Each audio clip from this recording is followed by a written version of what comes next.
बात 12 जनवरी 2018 की है।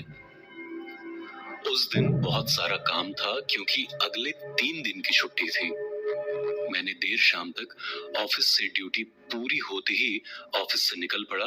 पता नहीं मुझे क्यों कुछ अजीब सी बेचैनी हो रही थी। आज से पहले इस तरह की बेचैनी इससे पहले मुझे कभी नहीं हुई थी। मैंने आज अपनी कार सर्विसिंग के लिए दी थी, जिस वजह से ऑफिस लेकर नहीं आया था। मैं पैदल ही अपने फ्लैट की तरफ चल दिया। कुछ दूर पैदल चलने के बाद नुक्कड़ के पास अंग्रेजी शराब की दुकान थी। मैंने वहां से शराब की बोतल खरीदी और उसके साथ खाने पीने के आवश्यक सामान को बाजू की दुकान से लेकर चल दिया। कभी कभी मैं ऑफिस से घर पैदल ही निकल जाता हूँ। ऐसा कई बार हुआ है। घर से ऑफिस का रास्ता आधे घंटे का है। रास्ते में भुट्टी गांव पड़ता है, जहाँ एक बहुत ही पुराना कब्रिस्तान पड़ता है। अगर सड़क को छोड़कर इस कब्रिस्तान को पार कर लिया जाए तो मैं लगभग 20 मिनट में ही अपने फ्लैट पर पहुंच जाता हूँ।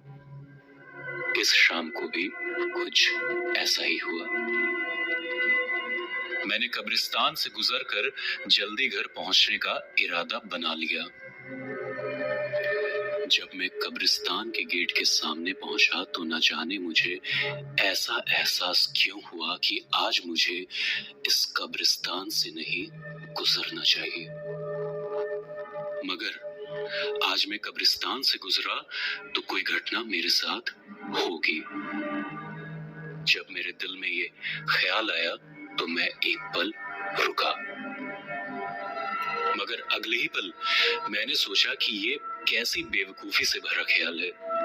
मैं पहले भी कई बार इस कब्रिस्तान से गुजर चुका हूँ। कभी कभी तो किसी दोस्त की पार्टी से लौटते हुए आधी रात के समय भी इस कब्रिस्तान से गुजर चुका हूँ, मगर आज से पहले कुछ नहीं हुआ था। फिर आज मेरे दिल में ऐसा ख्याल कहां से आ गया?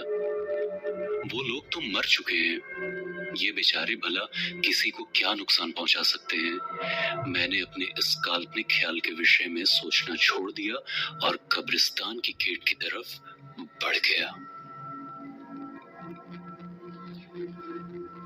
जनवरी का महीना था और हड्डियां कपकपाने वाली भयंकर ठंड थी और रातें तो बिल्कुल ही सर्द थी।